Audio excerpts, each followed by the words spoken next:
bon, 2008-2010, c'est sûr que, je dirais, le nombre de business angels a augmenté, et puis beaucoup de personnes, y compris dans les gens que je connais, qui ne faisaient pas du tout d'investissement, se sont mis, grâce à la loi TEPA, hein, donc effectivement, alors c'est pas forcément négatif, hein, mais de business angels opportunistes pour des raisons évidentes, mais vu de l'entrepreneur, c'est pour ça qu'après chacun va chercher ce qu'il veut, soit de l'argent et pas de la valeur ajoutée. À ce moment-là, c'est une bonne chose, puisque en général, c'est de l'argent qui vient vite, facilement, qui est peu demandeur et qui est moins dilutif, puisque historiquement, comme il y avait un avantage fiscal, à la limite, la valorisation et le TRI, si on peut parler de rendement de l'argent investi à 4, 5 ou 7 ans, c'était pas la question.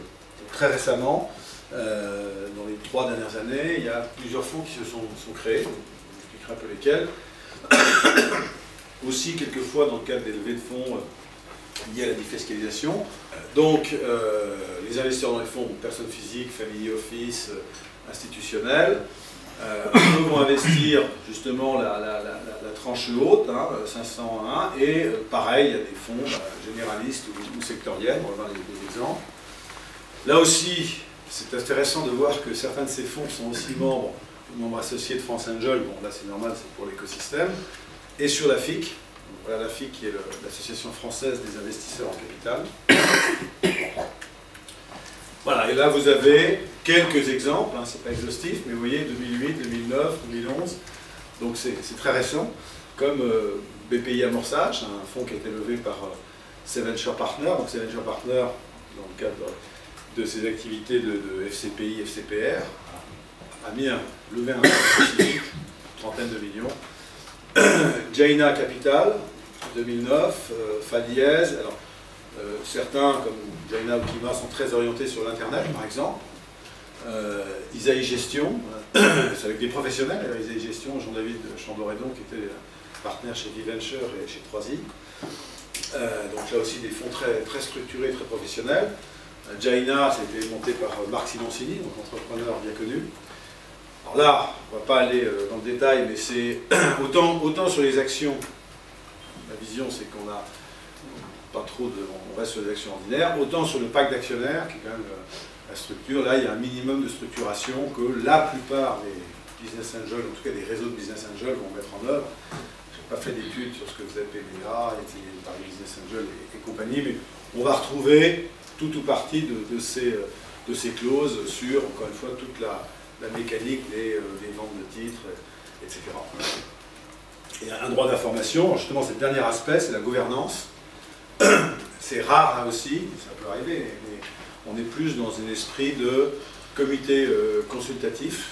Donc, c'est-à-dire qu'il y a un sous-groupe, parce que souvent les business angels, on va le voir, d'ailleurs, il y en a un paquet, je peux le dire, ils se regroupent, mais évidemment, l'entrepreneur ne peut pas avoir 15 ou 20 têtes, donc il y a un ou deux représentants du groupe d'investisseurs.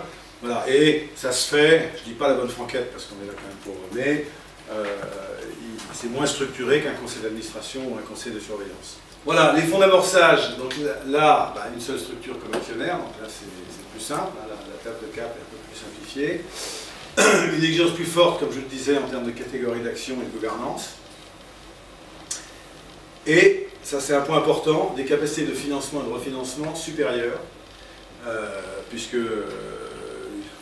l'expérience montre que quelquefois, en principe, on a fait un tour d'amorçage et que si on a besoin de lever de l'argent en fonction de son business sur l'étape d'après, eh bien on passera par des VC, mais bon, on n'est pas arrivé tout à fait aux objectifs, donc il va falloir en remettre un peu, si vous voyez ce que je veux dire. Donc le tour de Business Angel peut faire un tour bis, et pour la partie amorçage, on n'est pas arrivé avec les investisseurs en capital risque aujourd'hui.